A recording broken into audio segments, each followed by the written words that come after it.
अस्सलामु अलैकुम व रहमतुल्लाहि व बरकातुहू।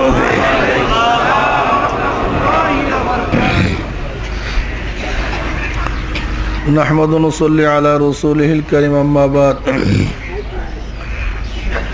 फ़अऊज़ु बिल्लाहि मिनश शैतानिर रजीम। बिस्मिल्लाहिर रहमानिर रहीम।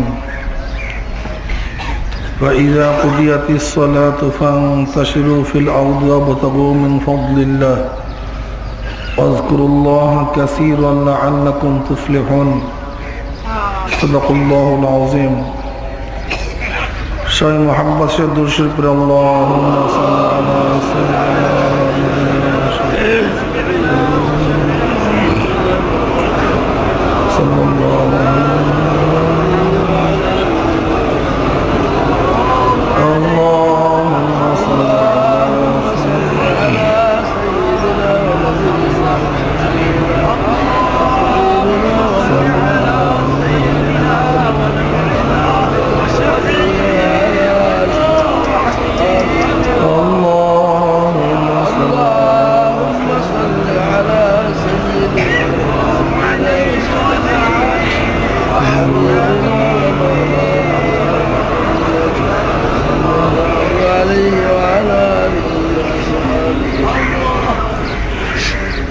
وقال رسول الله صلى الله عليه وسلم الدنيا مزرعة الآخرة। আল্লাহ পাকের শুকর যে মাওলাই কারীম আপনাকে আমাকে লক্ষ কোটি মানুষের মধ্য থেকে বেছে বেছে আল্লাহ পাকের ফরজ হুকুম ফজরের নামাজ জামাতের সাথে আদায় করার তৌফিক দান করছেন। শুকরিয়া দান সবাই বলে আলহামদুলিল্লাহ। আল্লাহ পাক রব্বুল আলামিন আপনাকে আমাকে ঘুমের মধ্যে রাখতে পারতেন, কিন্তু ঘুমের মধ্যে না রেখে গাফলাতের মধ্যে না রেখে দয়া করে মায়া করে তার সামনে দাঁড়াবার সুযোগ করে দিয়েছে। আসলে আল্লাহর সামনে বান্দাকে যদি আল্লাহ পাক সুযোগ না দেন, প্রেসিডেন্টের সামনে যদি আহ্বান না করা হয় তাহলে এমনিতেই কেউ যেতে পারে। অনেক প্রোটোকল অনেক বাতা অতিক্রম করে তার কাছে হাজির হতে হয়।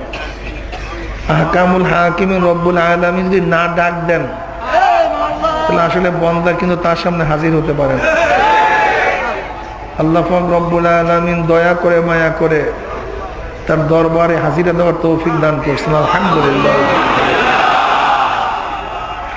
আবার জামাতের সাথে নামাজ আদায় করছি।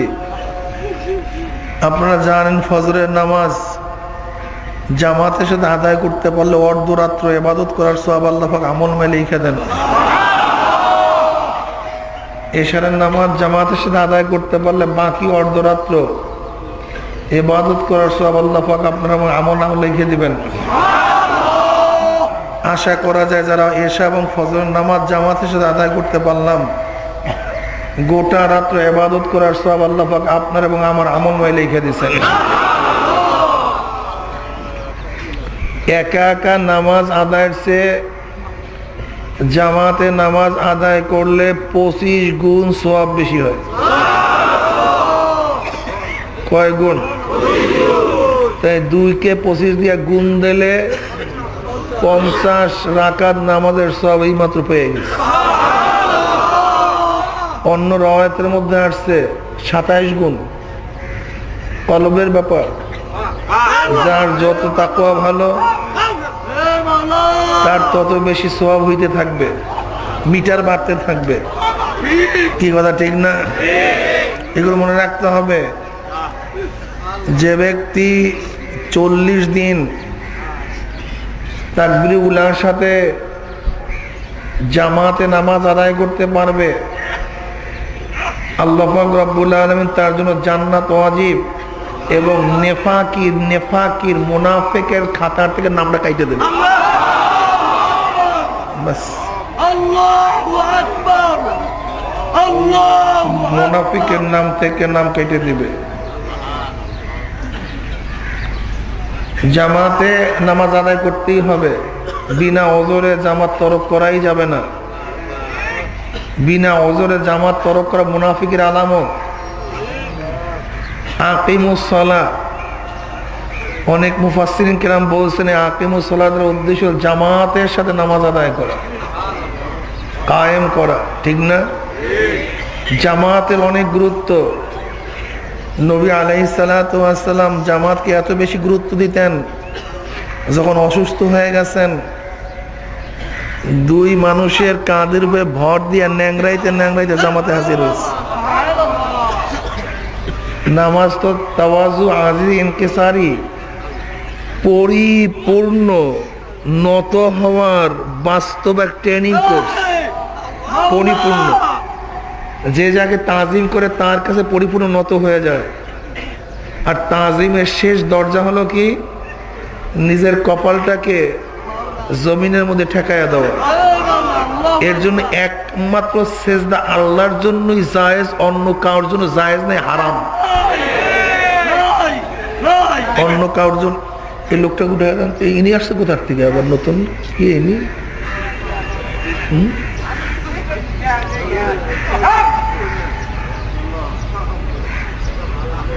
এর জন্য সেজদা একমাত্র আল্লাহর জন্যই, অন্য কারোর জন্য সেজদা নেই। মনে রাখতে হবে, সেজদা একমাত্র কার জন্য? আল্লাহর জন্যই। যেহেতু আল্লাহ সবচেয়ে বড়, আমরা তার গোলাম, এর জন্য আমাদের সর্বশ্রেষ্ঠ জায়গা হলো কপাল। এটা সবচেয়ে সম্মানিত। এই কপালকে আমরা মাওলার কুদরতি পায়ের মধ্যে ঠেকাইয়া দিই, সেজদা করি, ঠিক না? সেজদা করলে আল্লাহ পাক রব্বুল আলামিন বন্দার মর্যাদা বুলন্দ করতে থাকেন, উঁচা করতে থাকেন। সেজদার মাধ্যমে বন্দা যত বেশি আল্লাহর নৈকট্য অর্জন করতে পারে, অন্য কোনো ইবাদতের মাধ্যমে এত নৈকট্য অর্জন করতে পারে না। খুব ভালো মতো মনে রাখতে হবে। এর জন্য জামাত ছাড়া যাবে না, জামাতের গুরুত্ব থাকতেই হবে।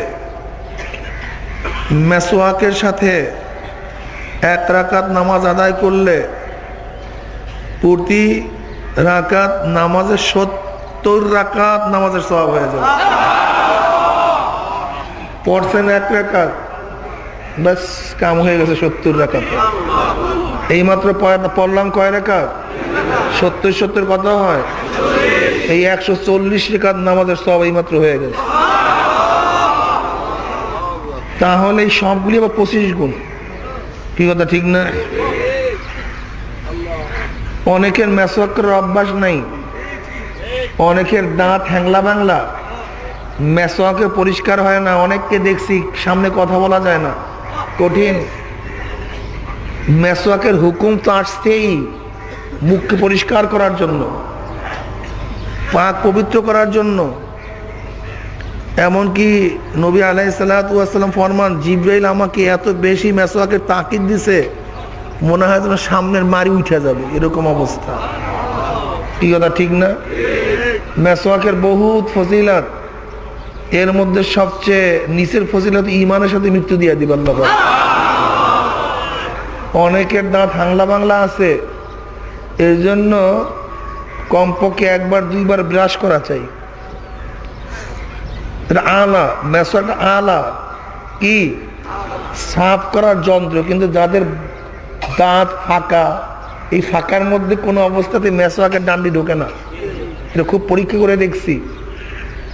এরপর আমরা কি করব? দুইটা জিনিস মেসওয়াকের মধ্যে, এটা কাঠ, এটা একটা সুন্নাত, আর সাফের বস্তু আর এক সুন্নাত। তাই একটা মেসওয়াকের মধ্যে দুইটা সুন্নাত পাওয়া যায়, সাফ করার আলা পাওয়া যায়, কাঠও পাওয়া যায়। কিন্তু ব্রাশের মধ্যে শুধু সাফ করার আলা পাওয়া যায়, কাঠ পাওয়া যায় না।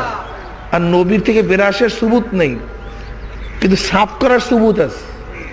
এর জন্য দেখবেন কারো যদি মেসওয়াক না থাকে, আঙ্গুল দিয়েও যদি মেসওয়াকের নিয়াতে কেউ ডলা দেয়, তাহলে সেটা সুন্নাত আদায় হয়ে যায়। তাহলে দেখা গেল এটা আলা, মানে সাফ করার যন্ত্র।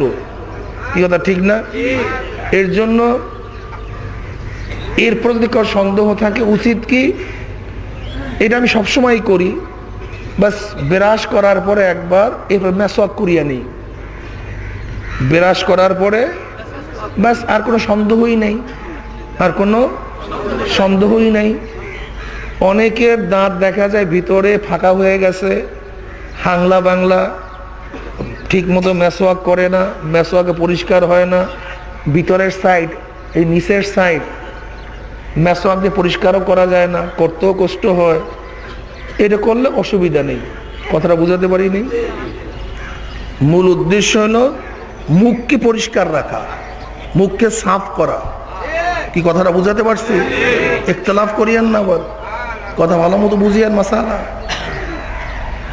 পাগড়ি বাঁধিয়া নামাজ পড়লে দায়লামি মুস্তাকরে হাকিমের মধ্যে রওয়ায়াত আসছে, যদিও এই রওয়ায়াতকে অনেকে মৌজু পর্যন্ত বলছেন, তাদের কথা ঠিক না,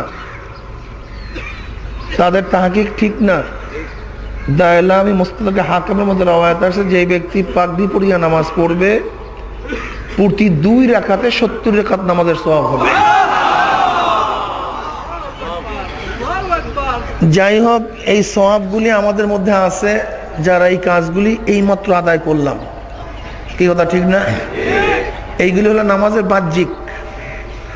এরপর নামাজের ভিতরে কলব কি, ভিতরের ব্যাপারটা কি? হুজুরি কলব, খুশু খুজুর সাথে নামাজ আদায় করা, খুশু খুজুর সাথে নামাজ আদায় করা, ধীর স্থির ভাবে দাঁড়ানো।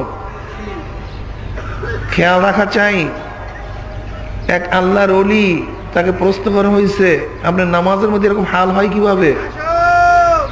যখন আমি নামাজে দাঁড়াই তখন খেয়াল করে আমার সামনে আল্লাহ আছেন, আমার ডাইনে জান্নাত, পিছনে বামে জাহান্নাম, আমি পুলসিরাতের উপরে দাঁড়ানো আছি আর পিছনে আজরাইল দাঁড়ানো অবস্থায় আছে। কি এই খেয়াল আমি 40 বছর পর্যন্ত নামাজ পড়ি, 40 বছর এই খেয়ালে। সামনে আল্লাহ আছেন, ডাইনে আমার জান্নাত, বামে জাহান্নাম, পুলসিরাত উপরে দাঁড়ানো, পিছনে আজরাইল, ধাক্কা দিলেই কারবার শেষ। নামাজের মধ্যে খেয়াল সবচেয়ে দামি। আকিমুস সালাতা লিযিকরি, নামাজ কায়েম করো আমার জিকিরের জন্য, লিযিকরি তার স্মরণের জন্য। যেই নামাজের মধ্যে স্মরণই নাই সেটা কিসের নামাজ? নামাজের হাকিকত তো আল্লাহ পাক নিজেই বলেন, আকিমুস সালাতা লিযিকরি, নামাজ কায়েম করো, প্রতিষ্ঠিত করো আমার স্মরণের জন্য। আল্লামা গাজ্জালী রাহমাতুল্লাহ আলাইহি বলেন, যেই নামাজের মধ্যে আল্লাহ স্মরণ নাই সেটা নামাজই না। এই জন্য নামাজের মধ্যে খেয়াল থাকা চাই একদিকে আল্লাহর দিকে। কি কথা ঠিক না? দুনিয়ার সমস্ত খেয়াল দূর করে একমাত্র আল্লাহর দিকে কলবকে ঝুঁকাতে হবে। এক যুবকের হাতে ব্যথা, হাত কাটতে হবে, ডাক্তার পরামর্শ দিয়ে হাত কাটা ব্যতীত কোনো উপায় নেই। সেই জমানায় অপস করার কোনো নিয়ম ছিল না, পদ্ধতি ছিল না, এনেস্থেসিয়া ছিল না। যুবক বলতেছে আমাকে বাধার দরকার নেই। তৎকালীন সময় হাত কাটতে গেলে মানুষকে বা কোনো অঙ্গ কাটতে গেলে মানুষকে বাঁধতে হইতো খুব শক্তভাবে, এরপর কাটতে হইতো। তখন ওই যুবক বলতেছে আমাকে বাধার দরকার নেই, আমি যখন নামাজে দাঁড়ায় যাব তখন আমার হাত কাটিয়ে নিয়ে যেও। সে নামাজে দাঁড়ায় গেছে, হাত কাটিয়ে নিয়ে গেছে, কিন্তু টেরও করতে পারে নাই। নামাজের হাকিকত। আলী রাদিয়াল্লাহু তাআলা নামাজে দাঁড়াইছেন, তীর উঠে এনেছে, কিন্তু টের করতে পারে নাই। আমরা নামাজ পড়ি, এই নামাজ আল্লাহ পাকই ভালো জানে কি অবস্থা হবে। এর কারণটা কি? এর মূল কারণ হলো আমাদের মধ্যে জিকির নেই। জিকির এবং ফিকির, এই দুইটা জিনিস আমাদের মধ্যে নাই। কি কথা ঠিক না? এখানেই ভেজাল। চ্যালেঞ্জ দিয়ে বলতে পারি, যাদের মধ্যে অধিক জিকির নাই তাদের মধ্যে নামাজে হুজুরি কলব নাই। এটা হবে কিভাবে ভাই? এটা হবে কিভাবে? সে বড় আলেম হতে পারে, অনেক বড় মুহাদ্দিস হতে পারে, মুফতি হতে পারে, অনেক নামকরা হতে পারে, কিন্তু কাসরার জিক্রুল্লাহ ব্যতীত নামাজের মধ্যে হুজুরি কলব এটা হওয়া সম্ভব না, এটা কঠিন। কাসরাতে জিক্রুল্লাহ, ফাইজা কুদিয়াতিস সালাতু ফান্তাশিরু ফিল আরদি ওয়াবতাগু মিন ফাদলিল্লাহ ওয়াজকুরুল্লাহা কাসীরান লাআল্লাকুম তুফলিহুন। নামাজ শেষ, এখন তোমরা রিজিকের সন্ধানে বের হয়ে যাও, কিন্তু খবরদার মাওলার জিকির বেশি বেশি করতে থাকো। যারা সব জায়গায় নামাজকেও জিকির মনে করেন, সব কাজকে জিকির মনে করেন, আমি ওই সমস্ত বন্ধুদেরকে বলবো, ফাইজা কুদিয়াতিস সালাতু ফান্তাশিরু ফিল আরদি ওয়াবতাগু মিন ফাদলিল্লাহি ওয়াজকুরুল্লাহা কাসীরা। নামাজ শেষে মানুষ কামাই রোজগারের জন্য বের হয়ে যাবে। কোথায় যাবে? কৃষিক্ষেতে, নৌকায়, রিকশায়, ট্যাক্সিতে, বিভিন্ন চাকরিতে, বিভিন্ন ব্যবসা বাণিজ্যে, দোকানের মধ্যে। এখন আপনি গেছেন কৃষি কাজ করার জন্য, সেখানে আপনি কিভাবে নামাজ পড়বেন? এই পর্যন্ত কাদা। কোরআন তেলাওয়াত কিভাবে করবেন? আপনি তো ঠিক মতো কোরআন তেলাওয়াত জানাও নাই, মুখস্থও নাই। দাওয়াত কিভাবে দেবেন? সেখানে আপনি একা একা। সেখানে আপনি জেহাদ কিভাবে করবেন? সে জেহাদের মৌকাই তো নাই, দান সৎকা করার মৌকা নাই। কিন্তু আপনি তো সেখানে গেছেন কোনো কিছু কামাই করার জন্য। ওয়াজকুরুল্লাহ কাসীরান অর্থ কি করবেন বলেন? আমি প্রশ্নটা করে বুঝাইতে পারি নি। অনেকে জিকিরের অর্থ বিভিন্ন খাতে ব্যয় করে, এইটা জিকির, সেইটা জিকির, ওইটা জিকির, এইটা জিকির, এইটা জিকির। কিন্তু আমার প্রশ্নটা কি করতে বুঝাইতে পারছি আপনাদেরকে? আপনি তো বিভিন্ন সগলে বিভিন্ন কাজে ব্যস্ত হয়ে গেছেন।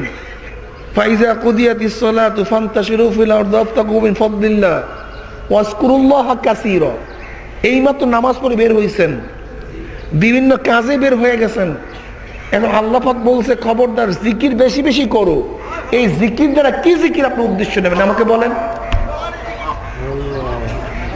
আমি কথাটা বুঝাতে পারছি? অনেকে আপনাকে ধোঁকা দেয় যে জিকির অর্থ যেখানেই আসে সেখানে বিভিন্ন বিভিন্ন অর্থ, নামাজ জিকির, জেহাদ জিকির, অমুক জিকির, তমুক জিকির, দাওয়াত জিকির, নসিহাত জিকির বলে কি বলে না? এটা শুধু পেঁচাইতে থাকে। আমি ওই সমস্ত দোস্তদেরকে বলবো, দোস্ত আপনি যখন বিভিন্ন সগলের মধ্যে লাগিয়ে গেছেন বিভিন্ন কাজে, সেই কাজের কোনো অন্ত নাই, শেষ নাই, কোনো শেষ নাই, কোনো সীমা নাই। কিন্তু আল্লাহ পাক তো বলছে বেশি বেশি জিকির করো। এই জিকির দ্বারা জবানি জিকির এবং ফিকরি জিকির ছাড়া অন্য কোনো উদ্দেশ্য নেওয়া সম্ভবই নয়। ওয়াজকুরুল্লাহ কাসীরা, বেশি বেশি পরিমাণে জবানটাকে মাওলার জিকিরে লাগাইয়া দে। কি কথা ঠিক না? হাঁটতে চলতে উঠতে বসতে মাওলার জিকির চালা। জিকিরের যে কি ফজিলত, কি দাম! সুবহানাল্লাহি ওয়া বিহামদিহি। আমি ওই সমস্ত দোস্তদেরকে বলবো, দোস্তরা হাদিস তো জীবনভর পড়াইতেছেন, কিন্তু আপনি কি দেখছেন এই হাদিসের মেসদাক, হাদিস যা বলছে আমার মধ্যে সেটা ফিট হয়েছে কিনা? সাবাতুন ইউযিল্লুহুমুল্লাহু ফি যিল্লিহি ইয়াওমা লা যিল্লা ইল্লা যিল্লুহু, আল ইমামুল আদিল ওয়া শাবুন নাশা ফি ইবাদাতিল্লাহ, ওয়া রাজুলুন কলবুহু মুআল্লাকুন ফিল মাসাজিদ, ওয়া রাজুলান তাহাব্বা ফিল ইসতিমা আলা যালিকা ওয়া তাফাররাকা আলাইহি, ওয়া রাজুলুন দাআতু ইমরাতুন যাতু মানসাবিন ওয়া জামানান ফাকালা ইন্নী আখাফুল্লাহ, ওয়া রাজুলুন তাসাদ্দাক বিসাদাকাতিন ফাআখফা হাত্তা লা তা'লামা শিমালুহু মা তুনফিকু ইয়ামিনুহু, ওয়া রাজুলুন যাকারাল্লাহা খালিয়ান ফাফাযাত আইনাহু। 7 ব্যক্তিকে আল্লাহ পাক কিয়ামতের ময়দানে আরশের নিচে জায়গা দিয়ে দিবেন। কোন দিন? ইয়াওমা লা যিল্লা ইল্লা যিল্লুহু, যেই দিন মাওলা পাকের আরশের ছায়া ব্যতীত তাঁবুর কোনো ব্যবস্থা নাই, ছাদের কোনো ব্যবস্থা নাই, ছাতার কোনো ব্যবস্থা নাই, একমাত্র আরশই ছায়ার জায়গা, এছাড়া কোনো স্থান নাই। ওই কিয়ামতের ময়দানে আল্লাহ পাক 7 ব্যক্তিকে ডাকিয়া ডাকিয়া আরশের নিচে জায়গা করিয়া দিবেন। এর মধ্যে আল ইমামুল আদিল, আল ইমামুল আদিল ন্যায়পরায়ণ বাদশা না, আসলে ইমাম, নেতা। কথা ঠিক না? ইমাম যেমন আমরা মসজিদের ইমাম বলি, তুমি আমার ইমাম, শুধু বাদশাই ন্যায়পরায়ণ আদেল ব্যক্তি, ইনসাফগার ব্যক্তি, যে নেতৃত্ব প্রদান করে। যদি সে নেতা ইনসাফ এবং আদালত বজায় রাখে, এটা ব্যাপক, হাদিসটা হলো কি ব্যাপক। যেমন বাবা ছেলের উপর নেতৃত্ব দেয়, বড় ভাই ছোট ভাইয়ের উপর নেতৃত্ব দেয়, মেম্বার সাহেব তার ওয়ার্ডের মধ্যে নেতৃত্ব দেয়, চেয়ারম্যান সাহেব তার ইউনিয়নে নেতৃত্ব দেয়, এমপি সাহেব তার এলাকায় নেতৃত্ব দেয়, প্রধানমন্ত্রী গোটা দেশের মধ্যে নেতৃত্ব দেয়, মা তার মেয়েকে নেতৃত্ব দেয়, মালিক তার কর্মচারীকে নেতৃত্ব দেয়। অর্থাৎ ব্যাপক শব্দ নিয়ে নেন, আল ইমামুল আদেল, যে যাকে নেতৃত্ব প্রদান করবে সে তার সাথে ইনসাফ করতে হবে। ওস্তাদ ছাত্রকে নেতৃত্ব দেয়, খবরদার তোমার ছাত্র হলি জুলুম করিও না, তোমার ছেলে হইলে জুলুম করিও না, তোমার কর্মচারী হইলে জুলুম করিও না। ইন্নাল্লাহ লা ইউহিব্বুয যালিমিন, আল্লাহ পাক জালেমকে পছন্দ করেন না, মুহাব্বত করেন না। এই কথা ঠিক না? ইন্নাল্লাহ ইউহিব্বুল মুকসিতিন, আল্লাহ পাক রব্বুল ইনসাফ আদেল, যে ব্যক্তি ইনসাফ করে তাকে মুহাব্বত করেন, পছন্দ করেন। কি কথা ঠিক না? খবরদার, জুলুম আল্লাহর কাছে সবচেয়ে কঠিন, জালেমদেরকে আল্লাহ পাক পছন্দই করেন না, জুলুমকে আল্লাহ পাক সহ্যই করতে পারেন না। এর জন্য যে যার অধীনস্থ আছে তার সাথে ইনসাফ বজায় রাখতে হবে। কি বজায় রাখতে হবে? ইনসাফ বজায় রাখতে হবে। ইনসাফ ইনসাফ ইনসাফ বজায় রাখতে হবে। খবরদার, রিক্সায় চলেন, ইনসাফ বজায় থাকা চাই। কর্মচারী গ্রহণ করছেন, ইনসাফ বজায় থাকা চাই। আপনার অধীনস্থ আল্লাহ পাক আপনাকে মালিক বানাইছে, খবরদার আপনার অধীনস্থ মানুষের সাথে গরু ছাগলের মতো ব্যবহার করিয়েন না। গরু ছাগলের মতো। জালেমের গোষ্ঠী, পয়সা হওয়ার পরে হুঁশ থাকে না, মানুষের সাথে যে ব্যবহার করে যা চিন্তাও করা যায় না। আস্তাগফিরুল্লাহ, এটা মুসলমানের গুণ না, এটা বেঈমানের গুণ হতে পারে, এটা কারুনের গুণ হতে পারে। বরং তুমি মুমিন, আল্লাহ পাক তোমাকে অর্থ করে দিছে, তোমার আরো নত হওয়া উচিত। কি কথা ঠিক না? এর জন্য ইনসাফ বজায় রাখেন। ইনসাফ, আমাদের ইনসাফের খুবই অভাব, আদালতের খুবই অভাব, খুবই অভাব। কি কথা ঠিক না? আল্লাহ পাক কোন ব্যক্তিকে আরো সে ছায়া দিয়ে দেবেন? মান যাকারাল্লাহ খালিয়ান ফাফাজাত আইনাহু, যারা খালিয়ান, এটা শুধু পাহাড়ের চূড়াই না, অন্ধকারের মধ্যে একা একাই না, খালিয়ান একমাত্র আল্লাহর জন্যই, অন্য কাউকে দেখাবার জন্য না। পাহাড়ের মধ্যে আছে, খেয়াল অন্যদিকে, আপনি খালিয়ান হইলেন না। অন্ধকার কামরার মধ্যে একা একা আছেন, কিন্তু খালিয়ান হইলেন না। অন্তরের মধ্যে আল্লাহর খেয়াল পয়দা হয় নাই, কিন্তু জামাতের মধ্যে আছেন, কিন্তু অন্তরটাকে মাওলার দিকে লাগাই দিয়েছেন।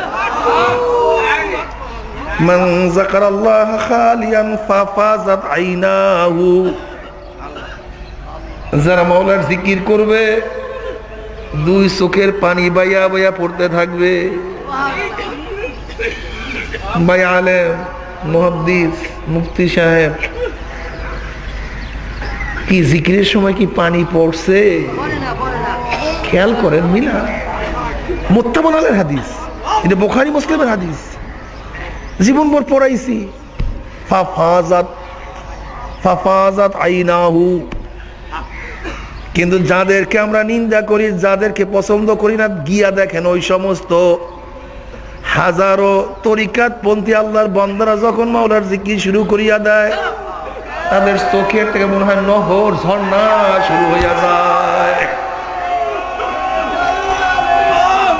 হাদিসের সাথে মিলান। তাহকিক, তাকরীর, তাসসীহ করা সহজ, কিন্তু ওইটা নিজের মধ্যে ফিট করা খুব কঠিন। কি কথা ঠিক না? নাই, অনেকের মধ্যে আমাদের নাই। যেই সমস্ত ভাইয়েরা চরমরাই পছন্দ করেন না, আপনার চোখেই দেখতে পারেন না।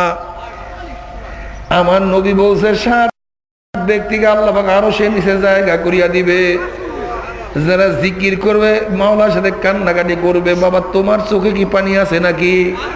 তোমার চোখ দিয়ে শুকিয়ে গেছে, মরুভূমি হয়ে গেছে, কিন্তু মরুভূমি হয়ে গেছে, মরুভূমি। চোখের মধ্যে কান্নাই তোমার নাই, কি কথা ঠিক না?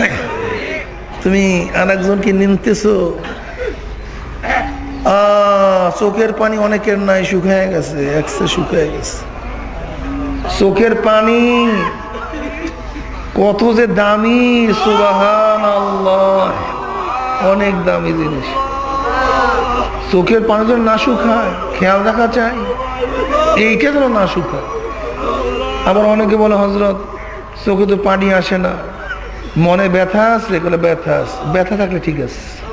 অনেকে থাকতে পারে চোখে পানি নাও আসতে পারে, শারীরিক সমস্যা থাকতে পারে, কি কথা ঠিক না?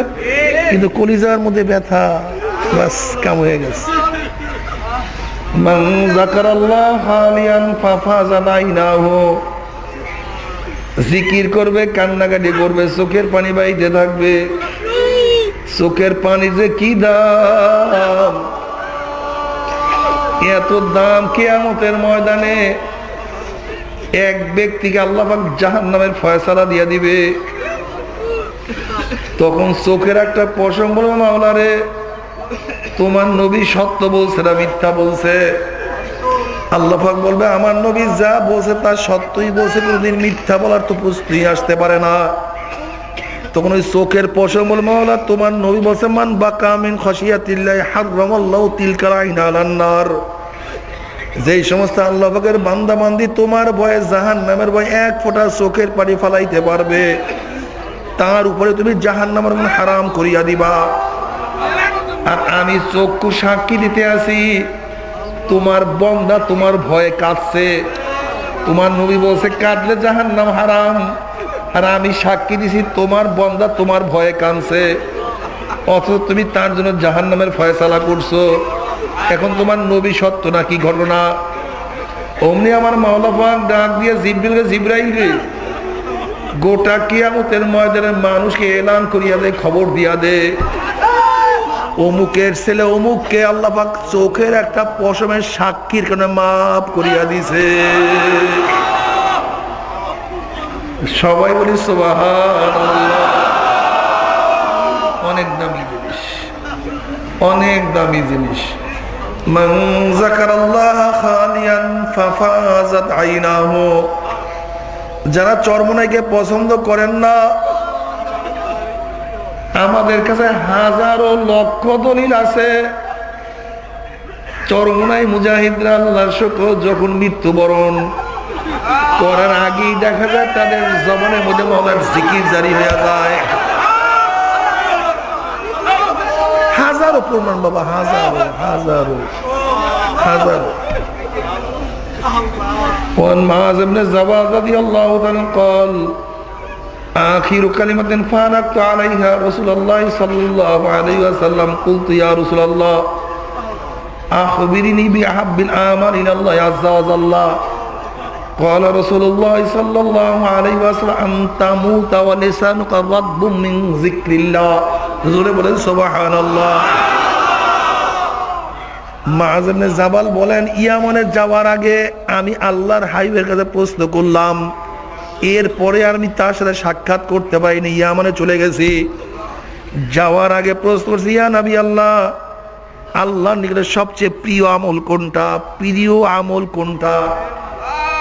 আল্লাহ নবী বলেন, আল্লাহর কাছে সবচেয়ে প্রিয় আমল তোমার মৃত্যু এমত অবস্থায় আসুক যেন তোমার জবানের মধ্যে মাওলার জিকির জারি থাকে।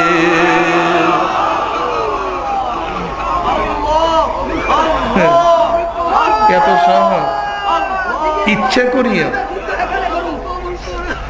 মুসা আলাইহিস সালাতু ওয়াস সালামকে আল্লাহ পাক প্রশ্ন করেছে, মুসা রে, মৃত্যুর সময় তোমার কেমন কষ্ট হয়েছে?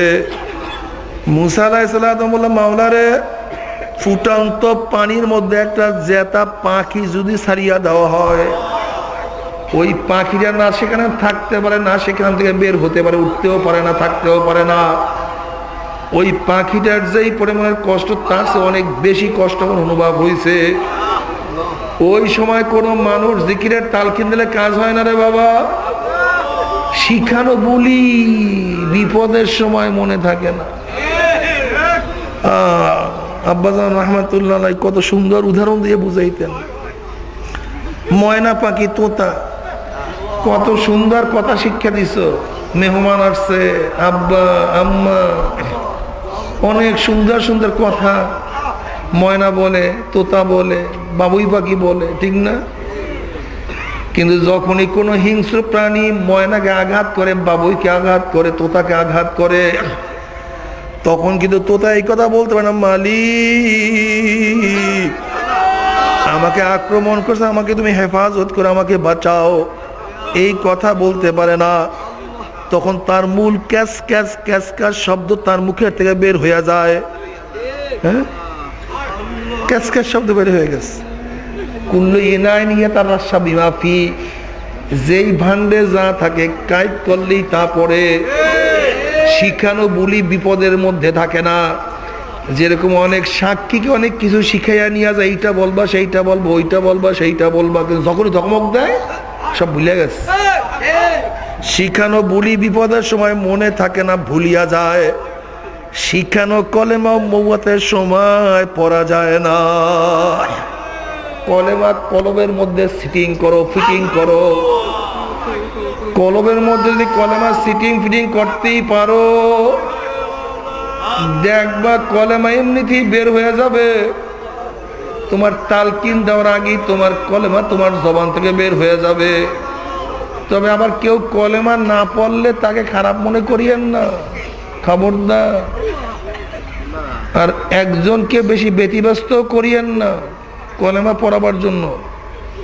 এক বুজুর্গ ইন্তেকালের সময় কলেমার তালকিন দিতেছিল, কলেমার তালকিন দিতেছিল।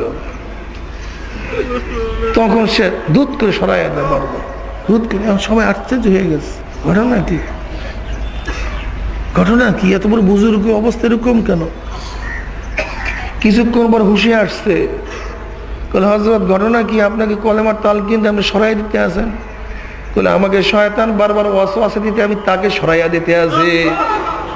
এর জন্য খবরদার বেশি দাফাদাফি করা যাবে না, মাওলার রহমতের উপরে ভরসা রাখতে হবে। ওই সময় মাওলার রহমত ব্যতীত উপায় নাই, মাওলার রহমত ব্যতীত কলেমা পড়া সম্ভব না। তবে বাবারে যেই ভান্ডে যা থাকে কাজ করলেই তাই পড়ে। যেই কন্ট্রাক্টর সারাদিন ঢাকা ঢাকা বরিশাল বরিশাল বলে, ঘুমের মধ্যেও সে বরিশাল বরিশাল করিয়া উঠিয়া চিল্লায় ওঠে। যেই বাদামওয়ালা সারাদিন বাদাম বাদাম করে চিল্লাইতে থাকে, ঘুমের মধ্যেও সে বাদাম বাদাম করে চিল্লায় ওঠে। ঠিক যেই ব্যক্তির জিন্দি তোমার মাওলা আল্লাহ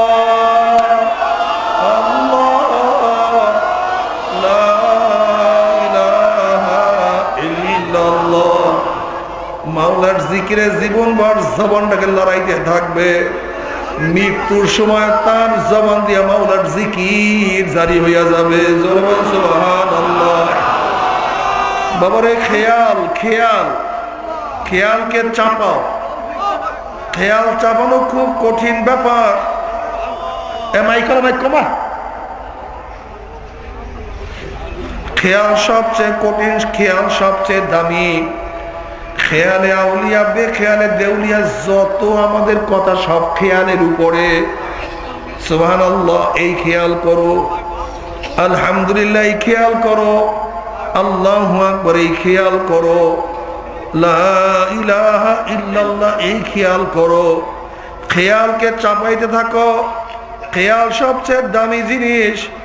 যখন আমরা জিকিরে বসবো, চার জানু হইয়া জিকিরে বসবো, ডাইন পায়ের বৃদ্ধ আঙ্গুলি তার পাশের আঙ্গুলির দ্বারা বাম হাঁটুর নিচের কিমিয়াজ রড চাপিয়া ধরিয়া বসবো, কেবলা মুখী হয়ে বসবো, মৃত্যুর বড়া খাওয়া করবো। 5 বার দুরূদ শরীফ পড়ব। খেয়াল করে আল্লাহর হাবিবের রওজা পাকে দুরূদ শরীফ আমি পাঠাইতে আছে। আল্লাহর হাবিব আমার দুরূদের জবাব দিতে আছে। যখন সুবহানাল্লাহ আলহামদুলিল্লাহ আল্লাহু আকবার মাওলা আমার দিকে চাইয়া রইছে, যখন জিকির বল লা ইলাহা ইল্লাল্লাহ, জবানে জিকির বল লা ইলাহা ইল্লাল্লাহ, দিলে দিলে খেয়াল করে আল্লাহ বাদে কেহ মাবুদ নাই। মাবুদ যার ইবাদত করা হয়, যে ইবাদত করে তার নাম আবেদ, যাহা কিছু করে তার নাম ইবাদত। আমি কাউর ইবাদত করি না, কাউর গোলামি করি না, আমি কাউকে মোহাব্বত করি না, আমি কাউকে ভালোবাসি না, কাউকে আমি তালাশ করি না। লা মাশুকা ইল্লাল্লাহ, লা মাহবুবা ইল্লাল্লাহ, লা মাবুদা ইল্লাল্লাহ, লা মাশুকা ইল্লাল্লাহ, লা মাতলুবা ইল্লাল্লাহ, লা ইলাহা ইল্লাল্লাহ। আল্লাহ বাদে কেহ মাবুদ নাই। আল্লাহ বাবারে, নবী আলাইহিস সালাতু ওয়াস সালাম আফজালুজ যিকরি লা ইলাহা ইল্লাল্লাহ। অন্য রাওয়ায়াতের মধ্যে আল্লাহ নবী বলেন, মান ক্বালা লা ইলাহা ইল্লাল্লাহ হাক্কান দাখালাল জান্নাহ। যেই ব্যক্তি লা ইলাহা ইল্লাল্লাহ তার হকে সে আদায় করবে, আল্লাহ পাক রব্বুল আলামিন তার জন্য জাহান্নাম হারাম, জান্নাত ওয়াজিব করিয়া দিবে। জোরে বলুন সুবহানাল্লাহ। বাবারে, লা ইলাহা ইল্লাল্লাহর হক কি? আল্লাহ বাদে কার কথা মানি না, আল্লাহ বাদে কার দিকে আমি চলি না। আমার সব কিছু হুকুম একমাত্র মাওলার থেকে হয়, মাওলার হুকুম অনুযায়ী আমি চলি। মাওলা যা আদেশ করছে তা আমি পালন করি, মাওলা যা নিষেধ করছে আমি তা ছাড়িয়া দেই। এর নাম লা ইলাহা ইল্লাল্লাহ। আল্লাহ তুমি কবুল করিয়া নাও। বাবারে, খেয়ালকে চাপা, কলবকে সাফ করো। নবী আলাইহিস সালাতু ওয়াস সালাম ফরমান, লিকুল্লি শাইইন সিকালাতুন ওয়া সিকালাতুল কুলুবি যিকরুল্লাহ। প্রত্যেকটা জিনিস পরিষ্কার করার একটা হাতিয়ার আছে। যেরকম জমিনের মধ্যে ময়লা ধরলে পরিষ্কার করার হাতিয়ার ঝাড়ু ঝাঁটা, কাপড়ের মধ্যে ময়লা ধরলে পরিষ্কার করার হাতিয়ার সাবান ছোটা, ডার মধ্যে লোহার মধ্যে জং ধরলে পরিষ্কার করার হাতিয়ার রেত। কলবের মধ্যে যখন ময়লা ধরিয়া গেছে, এখন কিভাবে পরিষ্কার করবা? কলবের মধ্যে রেত মারা যাবে না, সাবান ছোটাও লাগানো যাবে না, ঝাঁটা দিয়েও পরিষ্কার করা যাবে না। আল্লাহ নবী বাতায়া দেন, তোমার কলবের মধ্যে যদি ময়লা ধরিয়াই থাকে, প্রত্যেকটা জিনিস পরিষ্কার করার ভিন্ন ভিন্ন ভিন্ন ভিন্ন ধরনের হাতিয়ার আছে। আর কলবকে পরিষ্কার করার হাতিয়ার হলো মাওলার জিকির। আল্লাহ, মাওলার জিকির ছাড়া কলবকে পরিষ্কার করা সম্ভব না। যে যত বেশি মাওলার জিকির করবে তার কলব তত বেশি পরিষ্কার হইয়া যাবে। এই পরিষ্কার হইতে হয় যেরকম আয়নার মধ্যে চেহারা দেখা যায় না, কারণ হলো আয়নার মধ্যে ময়লা, আয়নার মধ্যে ধুলা লাগিয়ে গেছে। আয়নাকে পরিষ্কার করতে থাকো, পরিষ্কার যত বেশি করবা তত চেহারা তোমার স্পষ্ট হয়ে যাবে। যত বেশি পরিষ্কার করবা তত চেহারা তোমার স্পষ্ট দেখা যাবে। যত ময়লা থাকবে তত তোমার চেহারার মধ্যে ছাপ, তোমার চেহারা পরিষ্কার আসবে না। ঠিক কলবটা ময়লা পড়ার কারণে অনেক জিনিস আমাদের কাছে ধরা পড়ে না। কোনটা হক কোনটা বাতিল, কি করা উচিত কি করা উচিত না আমাদের মধ্যে ধরা পড়ে না। যদি কলবকে ঠিক মতো পরিষ্কার করিয়া মাওলার ভয় অর্জন করতে পারি, ইন তাত্তাকুল্লাহা ইয়াজআল লাকুম ফুরকানা ওয়া ইউকাফিরু আনকুম সাইয়্যাতিকুম। যদি কলবকে ঠিক মতো পরিষ্কার করতে পারি, কলবের মধ্যে অনেক জিনিস ধরা পড়িয়া যাবে। এমন অনেক জিনিস ধরা পড়বে, যেরকম ওমর ইবনুল খাত্তাব রাদিয়াল্লাহু তাআলা আনহু মদিনায় বসিয়া বসে, ইয়া সারিয়াতুল জাবাল, ইয়া সারিয়াতুল জাবাল, ইয়া সারিয়াতুল জাবাল, আই উনজুর ইলাল জাবাল। এ সারিয়া, পাহাড়ের দিকে তাকাও, পাহাড়ের দিকে তাকাও, পাহাড়ের দিকে তাকাও। ওমর ইবনুল খাত্তাব রাদিয়াল্লাহু তাআলা কলব পরিষ্কার থাকার কারণে তার কাছে সবকিছু স্পষ্ট হয়ে গেছে। কিন্তু তোমার আমার কলবের মধ্যে ময়লা থাকার কারণে হক এবং বাতিল তুমি আমি স্পষ্ট করতে পারি না। এর জন্য কলবকে পরিষ্কার করার সবচেয়ে বড় হাতিয়ার হলো মাওলার জিকির। আল্লাহ তুমি কবুল করিয়া নাও। মাওলার জিকির এত দামি। ওয়ান মায ইবনে জাবাল রাদিয়াল্লাহু তাআলা قال قال رسول الله صلى الله عليه وسلم ما عمل آدمي عملا أنزل من عذاب القبر من ذكر الله أو كما قال النبي عليه الصلاة والسلام ما عمل عملا أنزل من عذاب القبر من ذكر الله। নবী আলাইহিস সালাতু ওয়াস সালাম এইভাবে বলেন যে বনি আদমের জিকিরের চেয়ে অন্য কোনো আমল কবরে আযাব থেকে নাজাত দেওয়ার বড় আমল কোনো নাই। কবর আযাব থেকে নাজাত দেওয়ার সবচেয়ে বড় আমল হলো মাওলার জিকির। মা আমিল আদম, এর জন্য আমরা মাওলার জিকির বেশি বেশি করতে হবে। কবর আযাব থেকে নাজাত পাওয়া যাবে, কিয়ামতের ময়দানে আরশের নিচে জায়গা পাওয়া যাবে। হযরত মাওলানা জাকারিয়া সাহেব রাহমাতুল্লাহ ফাজাইল আমলের মধ্যে বেশি বেশি জিকিরকারীদের 100-র উপরে ফজিলত বয়ান করছে, পড়িয়া দেখিয়েন। যারা বেশি বেশি করে মাওলার জিকির করবে তাদের মওয়াত ঈমানের সাথে হয়ে যাবে। যারা বেশি বেশি মাওলার জিকির করবে কবরটা তাদের জান্নাতের বাগিচা হয়ে যাবে। যারা বেশি বেশি করে মাওলার জিকির করবে কিয়ামতের ময়দানে তাদের চেহারা উজ্জ্বল হয়ে যাবে। যারা বেশি বেশি করে মাওলার জিকির করবে তাদের আমল নামার ডাইন হাতে পড়িয়া যাবে। যারা বেশি বেশি করে মাওলার জিকির করবে তাদের নেকের পাল্লা ওজন হয়ে যাবে। যারা বেশি বেশি করে মাওলার জিকির করে হাউজে কাউসারের পানি তাদের নসিব হয়ে যাবে। যারা বেশি বেশি করে মাওলার জিকির করবে পুজরাত পানি দিয়ে আমার মাওলার জান্নাতে হাসতে হাসতে চলিয়া যাবে। সুবহানাল্লাহ। এর জন্য জিকিরের কোনো বিকল্প নাই, জিকির করতেই হবে। সব সময় জবানটাকে আমার মাওলার জিকিরে লাগাইয়া দিতে হবে। এখন আমরা সবাই জিকির করব, খেয়াল করে মন। আজকে রাত্রে ঘুমায়া পড়ছিলাম, চক্ষু বন্ধ হয়েছিল, আবার যখন মুয়াজ্জিন ডাক দিয়েছে চক্ষু খুলিয়া নামাজে হাজির হয়ে গেছে। মনকে উজরে বন এমন একদিন হবে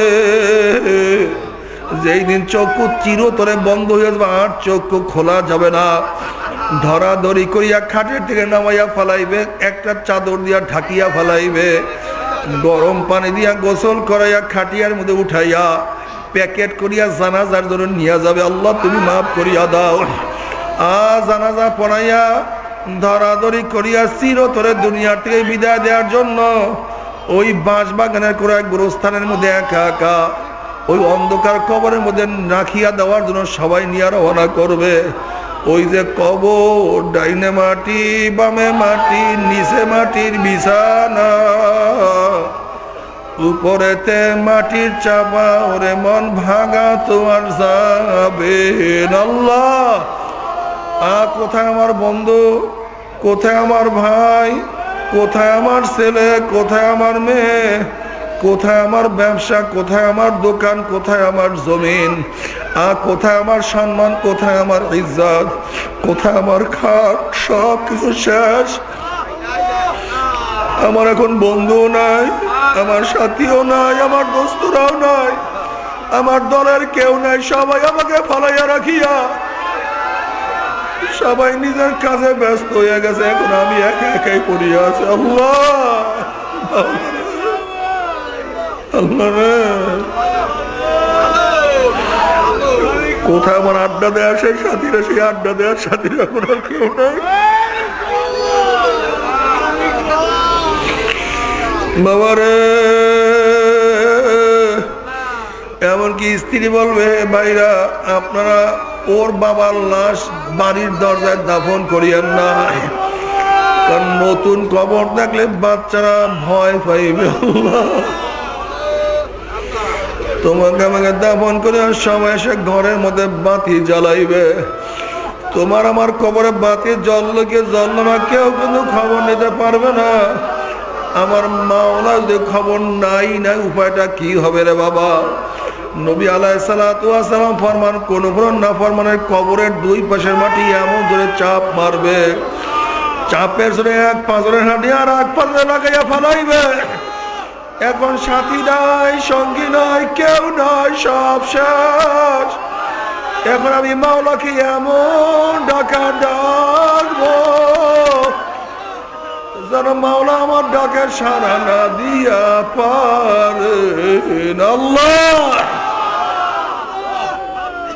বাবা রে, খুব ভালো মতো বুঝিয়া শুনিয়া মাওলার কবরে যাইতে হবে। খুব খেয়ালের সাথে ধ্যানের সাথে আমার মাওলার জিকির করতে হবে।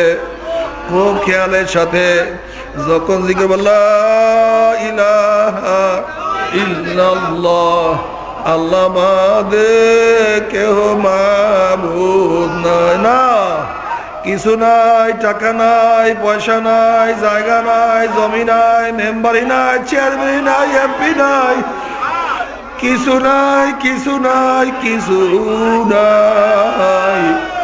আসমান নাই, জমিন নাই, সূর্য নাই, লৌহ নাই, কিছু নাই, সব শেষ হয়ে গেছে। আল্লাহ বাদে কেহ মাবুদ নাই। লা ইলাহা ইল্লাল্লাহ, লা ইলাহা ইল্লাল্লাহ, লা ইলাহা ইল্লাল্লাহ, লা ইলাহা ইল্লাল্লাহ, লা ইলাহা ইল্লাল্লাহ, লা ইলাহা ইল্লাল্লাহ, লা ইলাহা ইল্লাল্লাহ, লা ইলাহা ইল্লাল্লাহ, লা ইলাহা ইল্লাল্লাহ।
واجعلنا للمتقين إماما رب ارحمهما كما ربياني صغيرا وصلى الله تعالى على خير خلقه محمد وآله وأصحابه وأزواجه وأتباعه أجمعين ارحمنا معهم برحمتك يا أرحم